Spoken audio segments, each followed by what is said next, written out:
Hi everybody, it's Adam from Lucidpixel. I am very happy you're here to join me in our latest episode of Behind the Scenes.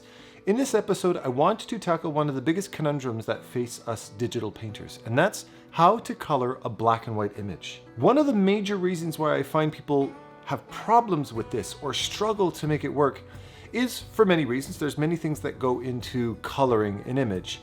But when it comes to coloring something digitally, the style of art that we are creating has a very big impact on how we should approach color and how we should regard it, how our colors should behave on screen. For instance, coloring something that has a little bit more of an animation or comic book style to it versus something that has a little bit more of a fantasy fine art type of realistic style. And the problem runs in when you start to color things locally. For instance, I have a scene like this one behind me right here, and I have different elements of the scene. I have the character, I have the dragon, I have the moon, I have the sky, I have the smoke, and you start to treat everything as their own local colors. I'll paint her skin that tone and her dress this color, and I'm going to make the background that color, so on and so forth. And you start an image, you start coloring an image based on that approach. The problem with this is that's not the way color necessarily behaves in real life. That's more of a cartoon thing, because in a cartoon or a comic book, we have a contour that defines different simplified shapes. And due to its simple nature, due to the fact that it's less detailed and less realistic, we can afford to compensate with a more coloring book type of approach, coloring different elements, different colors, and finding a harmony within those. However, when it comes to painting something or digitally painting something, you want to start thinking more atmospherically. And furthermore, you don't want to start an image thinking about local colors. Instead, you want to start thinking about toning your image, creating a quote atmosphere for your image.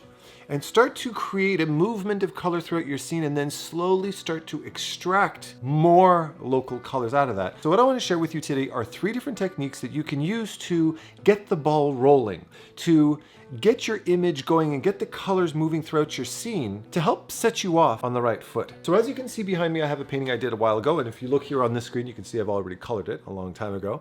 But I converted it to black and white for a couple of different reasons. Number one, it's a flattened image. I use the JPEG, which means that if I want to come in here and color things locally, well then I'd have to come up nice and close and try to paint inside the... You can already see this is not going to work, right? Just coming in here and coloring everything separately won't necessarily work. So this forces me to have to treat this as a canvas, to treat this as a unit and paint over this entire scene, start to bring color into this scene. So that's challenge number one. Number two is there are many different values. If you look at this entire scene, you'll notice that all of the values are represented. There's a full range of value in the scene, or at least a wide range of value in the scene. So how I color things is very important to maintaining that depth and three-dimensionality of the scene. Challenge number 3 is that there's lots of different things represented. We have the dragon, we have the moon, we have the sky, we have the smoke, we have the character. So the first technique that I'm going to show you is a very good technique that I like to use to just tone my page. But there's a good and a bad way to do it. Rule number 1 when it comes to color. It doesn't matter how much effort you put into creating this beautiful 3-dimensional rendering with beautiful lighting and form. If you apply flat color to it, you're going to flatten and destroy your image. You're better off not coloring it at all. There's a lot of well-known artists out there that produce absolutely beautiful work, but admittedly struggle a bit with color. So when it comes to coloring their images, they take a very simplistic approach with a focus on adding a little bit of punch without damaging the piece. But otherwise, they just keep things black and white and everybody loves them for it, right? In this particular case, being a color tutorial, we don't have this luxury. So I'm going to apply color to this, but I want to do it the right way. So since I've put so much painstaking effort into really balancing my values in this piece, what I want to do is add tone that respects these values. So the first thing I'm going to do is create a new layer, and I'm going to set this layer to color. Now the reason why is because a color layer only affects hue and saturation information. It doesn't touch value. So whether I raise or lower the value, the brightness and the darkness of that color will have 0 impact on my image, okay? So I'm going to fill this, and if I increase the saturation a little bit, you'll see that it's applied this flat color on top of the entire image. This in and of itself has added tone to the image, but I don't like the way it's added it to the image. I'd like it to integrate itself more naturally into the scene. So the way to do this is to open up your layer style panel, and the shortcut for that is just double clicking on the window itself right here. Now the layer style panel controls certain global parameters of that particular layer. I might want whatever I do to that layer to behave in a certain way. So in my layers panel, this gives me some options on controlling what actually happens and how it behaves. And I can do this for each layer separately. I can give each layer different properties. Not that I play with this that often, but in this particular case it's necessary. So if we look here, at the bottom, you're going to see this blend if section, and it's by default set to gray. If I click on it, I have the choice of choosing one of my RGB channels, red, green, or blue. But I'm going to keep it at gray because the only thing that interests me in this particular point is affecting how the values behave. So if you look here at the underlying layer, you're going to notice two little sliders here at the bottom, these little arrows. What these arrows are indicating is the value range that I'm going to allow whatever's on that layer to affect. So if it's all the way from black to white, that means that whatever color I apply to this layer is going to affect everything from black to white equally.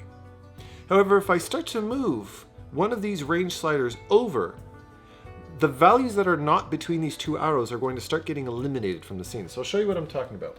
If I move this over here, just so you can see both at the same time, if I move this black slider over, right now it's set to black, but watch what happens as I start to slide it over to the right. You notice that all of these darker values, anything that's less than where my cursor is right now, starts getting eliminated out of the scene. Which is good, but as you can see, it's a very sudden transition that doesn't look really nice. It's really damaging the integrity of the piece. So I don't want to do that. So instead, what you can do is actually tell Photoshop to create a gradual transition, a kind of sub-transition within that already given parameter, a sub-parameter, so to speak. So the way to do that is to hold down Alt or Option, and if you look really closely at the arrow, you'll notice a little gray line in the middle of these little arrows. It might be very hard to see. And we're going to hold down Alt and click, and that breaks the tangent. And what it's going to do is allow me to create that transition, but create a transition within the transition. So instead of just going from light to dark, it's going to go light and transition into the dark like this. So as I pull this over, notice how it's going to start to eliminate the darks, but in a much more natural fashion. That feels a lot better. So if we look before and after, if I do a Control Z, you're going to see before and after. You're going to notice that it's actually affecting more of my high values, more of the high values up here. Now I'm going to do the same thing, but this time I want to add a little bit of a cool tone to it. I'm going to go a little bit desaturated. Now I can choose whatever colors, but do note that teal and orange or blue and orange are more natural tones that complement skin tones and natural tones more often. This is why we use teal and orange in images. Magenta green is not natural to the human eye. It's not what we see naturally. So there's a reason why teal and orange is popular. But with that said, I'm going to go with this cool blue and I'm going to set it to color. And I'm going to do the same thing, but this time I'm going to do it with the opposite side. I'm going to create a sub-transition within my high values. So I'm going to break the tangent at the top, and I'm going to move it down.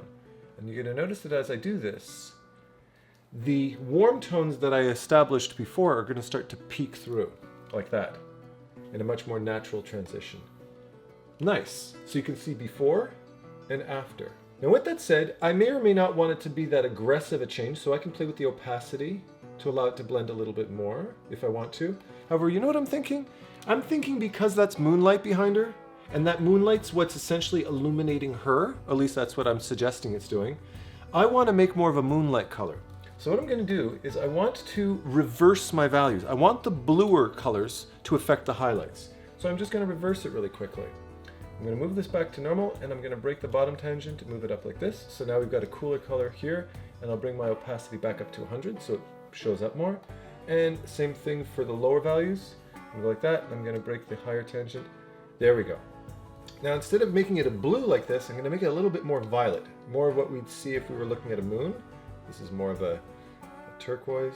I'm going to lean a little bit more into the violets here. Bump up the saturation a touch maybe. I think we're good. Again, subtlety. Remember something. Colors is like food. You can go to McDonald's and get super salty, super sweet foods. What that does is it numbs your senses. So what happens is you have to keep eating high intensity foods to get that stimulation from the food. However, if you eat more subtle foods, then your taste buds start to sensitize more. And you start to be able to appreciate subtler flavors. It's the same thing with colors. If you come in too saturated, it's like eating salty food. It numbs your senses. So what you want to do is work with more grays to start to sensitize yourself and your brain to colors. So as you do start to make color decisions, they're far more subtle and intricate and masterful. That's the direction you want to go with colors as far as that goes. Now that I've set this tone for the image, and I'm happy where it's going so far, now I want to start integrating some more colors, but not breaking what I've already done, just expanding on them. Instead of just having this orangey sepia tone, maybe bring a little bit of a reddish magenta in there. And instead of just having the silvery moon color, maybe I can bring some other different variations of violet or blue into there, break apart the palette and make it more colorful. Again, adding more to the tone and atmosphere of this piece. I'm not coloring anything locally. I'm just adding to it. I'm just building up on these tones. So technique number 2 is using an adjustment layer. Now, if you aren't familiar with adjustment layers, they're essentially ways of making alterations, making adjustments to your image without damaging the image itself, without damaging the actual drawing. So you can make adjustments and you can tweak them later on, making a mistake that you can't backpedal from. And this applies to almost every Adobe app I know. Premiere, After Effects, you can use adjustment layers that serve exactly the same purpose. You can add LUTs to them and play around with the blacks and the whites and the contrasts. Same thing applies here. You can even, by the way, in case you didn't know it, apply Premiere or After Effects LUTs into Photoshop. If you downloaded a LUT from somewhere for Premiere, you can take those LUTs and bring them right into Photoshop as well, and they'll behave the same way. You just have to go into here and choose Lookup Table. And here you can go and grab a LUT from one of your favorite LUTs. Just a little side note there. But in this particular case, we're going to choose Color Balance. Now, Color Balance doesn't have that same intricacy, it doesn't have that same precision as I did by playing with the layer properties. But I can still manipulate a little bit, and I like using blending options because if you work with it in a sensitive way, it's non-destructive to your image. It's a good way to enhance what already exists. So if you look over here, you'll see the drop-down menu where I have an option of using shadows, midtones, or highlights. I'm going to take advantage of this drop-down menu for what we're going to do here. So we're going to start with shadows, and I want to add some nice magenta color to break apart these sepia tones around the outsides, mostly in the darker tones. So I'm going to come in here and I'm going to add a little bit of red and a little bit of magenta to the scene. Notice that I've got it set to shadows. That doesn't mean it's only going to apply color to the shadows, but it's going to favor them. It's going to have more impact on the darker tones. So here, and maybe a little redder, like that, very subtle. There we go, maybe something a little bit like that, a bit of a cool magenta. Then I'm going to click on the mask layer and press Control or Command I. That is to inverse. In a mask, when you're dealing with anything mask, be it 2D or 3D, white represents visibility and black represents transparency. Now in this case, because this mask is white, that means I'm applying this color adjustment uniformly across the entire canvas. But I don't want to do that. I'm going to click on this and I'm going to hit Control I to inverse it to black, and you'll notice that my mask just disappeared. Now I'm going to grab a brush, probably my airbrush would be a good idea for this, and I'm going to scale it up and I'm going to make sure I'm painting with white paint.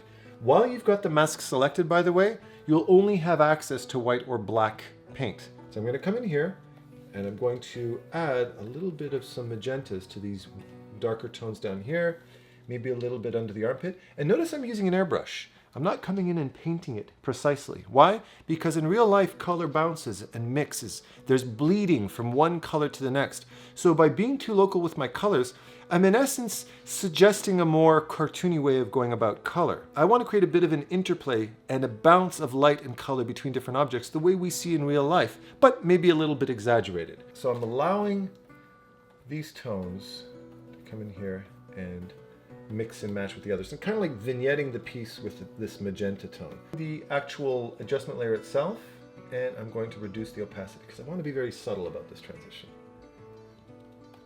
Again, I can click back on the mask, I can add a little bit more. I can hit X to get black paint. That flips me back between my foreground and background color if I want to remove, and hit X again if I want to add. It's all about playing with black and white at this point. Oh, just trying to do the other one. There you go. So a nice subtle bounce of color we can see before and after. I'm just adding, I'm enhancing, I'm slowly building, right? Then I'm going to do the same thing in the highlights. But this time I'm going to go color balance. I'm going to select highlights now because I want it to favor the higher values. And I'm thinking about going with a bit of more of a silvery, no wait, maybe more of a silvery magenta violet color. Again, I'm going to click on the mask, Control I or Command I, and I'm going to add a little bit to our lady over here. I want to give her just a subtle bit of pop. Remember, it's all about subtlety. I'm not making her blue in the background, some other color. I'm just extracting color. I'm building on it, creating a little bit of separation. Take a little bit out. I'm going to add a little bit more to her breastplate. Since it's a highlight area. I'm just trying to pop her from the background just a tiny little bit. If I'm not totally satisfied with the color, I can double click on my thing and adjust it live.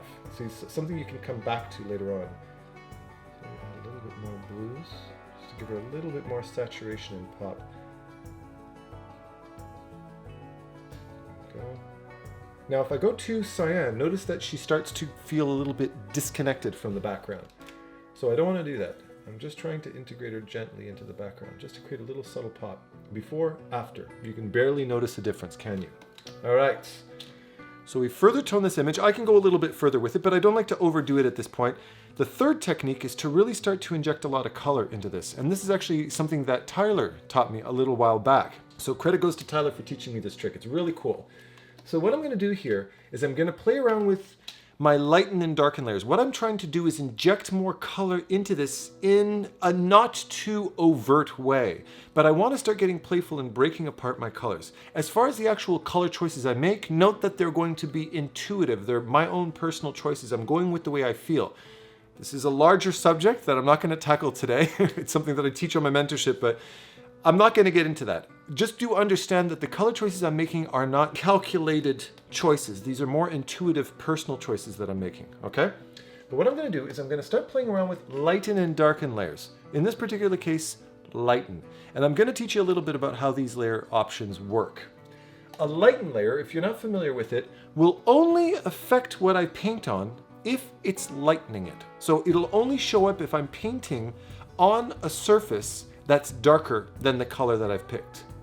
And darken does the opposite. It'll only appear if I'm painting over a darker surface. To just give you a quick demonstration, I've got lighten selected here, and I'm gonna select this color of his wing. Why? Because the wing is lighter than this background, but it's darker than the moon. So if I paint using a lighten layer, watch what happens. It doesn't affect the moon because the moon was already lighter than it. This is only intended to lighten something.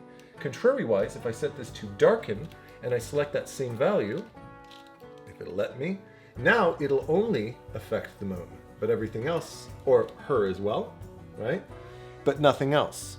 So darken only darkens, lighten only lightens. So what I'm going to do is I'm going to set this to lighten. I'm going to delete this, like that.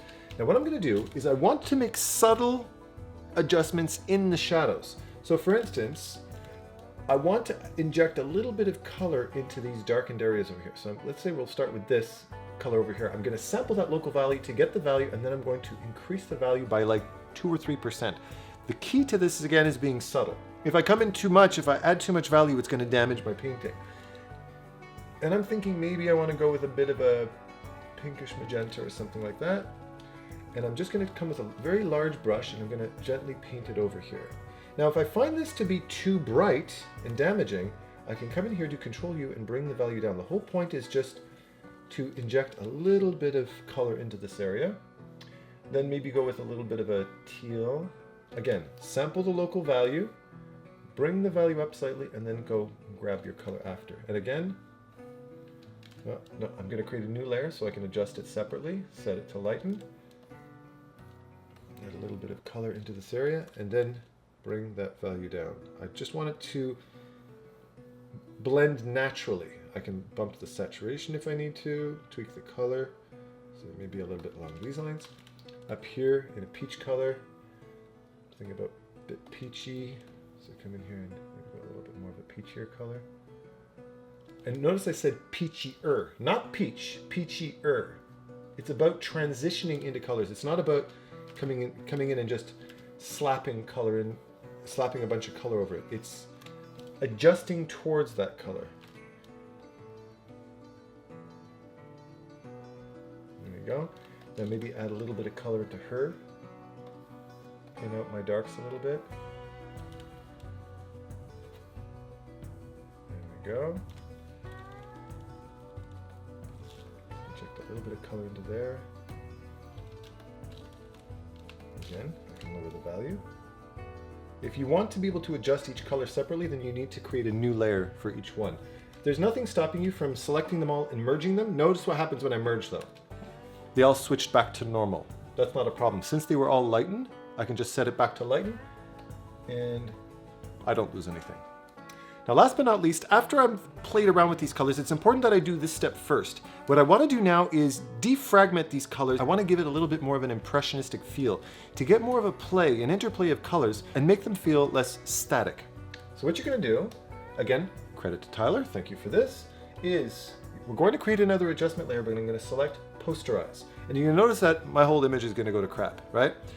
Posterize defragments colors into separate channels to give it more of a poster-like look, because old posters were very often painted using CMYK, right? And sometimes those colors could defragment and create a little bit of an offset. I'm defragmenting colors into their separate channels, but as it is right now, this isn't going to work.